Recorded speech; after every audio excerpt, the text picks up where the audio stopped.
Hello everyone, welcome back to the channel. My name is Quinn the GM, and I'm excited to bring you more House of the Dragon content. I was just talking about the show with one of my best friends, and he has not read the book before, and hadn't realized that one character existed, though there is evidence that he exists in the show, and he does become quite important later on in its run. So I thought I'd take today to break down who he is, how he fits into the show, and what role he may play in future seasons. I'm of course talking about Daeron Targaryen. This is Alicent Hightower's third son and youngest child, and a member of the Green faction in the book. He's not been seen on screen as of yet, but I know why that is, and I can prove that he is definitely going to appear in the future. So, if you enjoy this, or just want to see more House of the Dragon content in general, I'd really appreciate it if you subscribed, left a like. I'd love to hear your thoughts on Daeron from the book, or what you'd like to see from him in the show. And I'd also love to hear any ideas you'd have for future videos. I'd also love to hear what people want to see. Thank you all, let's jump into it. So first I'll get into why I'm confident that Daeron did not just get cut from the show, as so many characters did in Game of Thrones, like Aegon, like Jon Connington, like Victarion Greyjoy, etc., etc.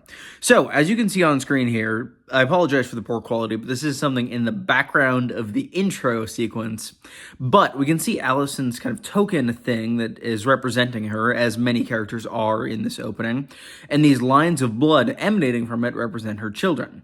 In this image, we can see that there are 4 distinct lines of blood, stating that she does have 4 children at the time of episodes 6, 7, and now episode 8. Daeron is the youngest of her children. He's actually the same age as Jacaerys, Rhaenyra's oldest child. So after the time skip going into episode 8, they will both be 16 years old. The reason we've not seen Daeron up until this point is the fact that he's been elsewhere. He's not been in King's Landing, being raised by Viserys and by Alicent. He's been fostered in Old Town with the Hightowers. He's raised at the High Tower, their seat, and able to study with maesters and study with his family, particularly the Lord of House Hightower, who we've met several times, in addition to Otto, as he has been dismissed as Hand of the King for a decent amount of time and a good amount of Daeron's upbringing there. However, Otto would have returned to court for the later part of Daeron's fostering there, as he returns to court in 120 AC, as we see in episode 7, with the death of Lionel Strong, the previous Hand of the King. As to why he might have been cut from the season, I can definitely see why. There have been a lot of time skips, and it has been difficult to keep track of so many characters, I imagine, for people who haven't read the books. And throwing in one more blonde-haired kid might not help things in that regard, especially considering the sheer volume of those we have around at present and throughout these last few episodes. So yeah, I think that keeping Daeron out of this season was probably for the best. He's also not in King's Landing at this point in the books. He starts out the story in Old Town, which makes sense. His warding in the books only takes about 6 years, so he's in King's Landing until he's about 10, until Otto returns from his exile as Hand. But they just extended that to be about a decade, it seems, in the show, which makes sense. I really think it was a good call. I think it was probably best not to overwhelm people generally, and that was very easy to do with a show like this with so many characters and so many important players. And I do think that Daeron has a lot to do going forward. He has very important roles in the war to come, and I think he's one of the members of the Green faction that I actually really, really like. I think he's one of the few good men on that side of history. And I think he's pretty solid, and it's surprising that he is the most well-adjusted out of Alicent's kids, but I definitely think he is. Other than maybe Helena up until a point, though even with her, we have her changed dragon dreams, which are an addition from the book.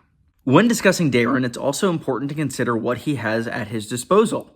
He is a dragon rider. He hatched an egg when he was but a wee lad, and that hatched into the blue she-dragon Tessarion. Tessarion is one of my favorite dragons from the books, due to some of the actions she takes during the upcoming events of this show that I'm excited to see, in addition to her just being a really unique and cool coloration, being a very dark cobalt blue with pink accents, which just sounds like a really cool combination of colors, and I'd be really excited to see that on screen.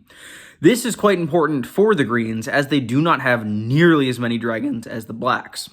Rhaenyra has many kids, all of whom are dragon riders, addition to the Valerians, who have a couple dragons of their own at this point. Whereas the Greens only have the 4 dragons ridden by Alicent's 4 children. We have Aegon on Sunfire, who we briefly saw in episode 7. We have Aemond on Vhagar, who we very much saw in episode 7, and I made a video about. We have Helena on Dreamfire, who we haven't seen her ride Dreamfire yet, but that was the dragon that Aemond had confronted in the Dragon Pit previously. And we have Daeron on Tessarion. These combined are a pretty sizable force, but really Vhagar is far and away the most important out of these dragons, just due to her sheer size and age. She's quite powerful, especially as compared to smaller baby dragons like Tessarion. However, when you have a battle that does not have any other dragons, even having a baby dragon like Tessarion is quite important, and that might be something we see moving forward into the dance.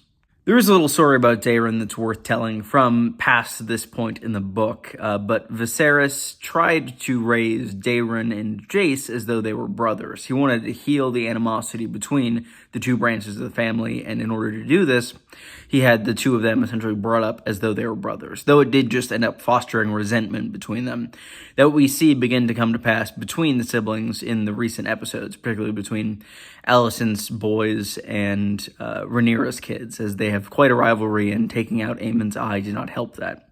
But it just shows another kind of fruitless effort of Viserys to try to reconcile this growing divide that will inevitably lead to bloodshed. It's fun to see that Daeron being excluded did kind of help add to the effect that Olivia Cook, Alicent's actress, mentioned that all of her kids are complete weirdos, and it does not help that the one normal one was sent off far away to live with Alicent's uncle in the very powerful family in the Reach. I just thought that was funny and could kind of add to the flavor of the family, and Daeron just being the kind of one normal one in this court of a bunch of very strange characters that the Greens have assembled. But yeah, that was the video. I thought it was worth noting that there is another Targaryen who could be quite important to the story going forward, so people don't just think, oh, where did this random guy come from in Season 2? No, Daeron is alive. He's being fostered in Old Town. He is going to be in Season 2. I am sure of that. There are a fair few characters that are being held back for Season 2, and rightfully so. It's hard to cast the first season of a cast because you were going in with a completely blank slate, and it makes sense to hold off on some different casting things in order to devote more attention to them in a season's time. And I wholeheartedly agree with that for this case and the case of several others. Cregan Stark is one that comes to mind, who's a very important character, who I might make a video about in the future as well. But yeah, that has been the video about Daeron. If you enjoyed, be sure to leave a like, subscribe, do all that. Let me know what you want to see me cover in the future.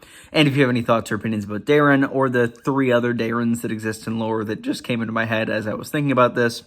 And yeah, thank you all for watching. I hope you have a nice day.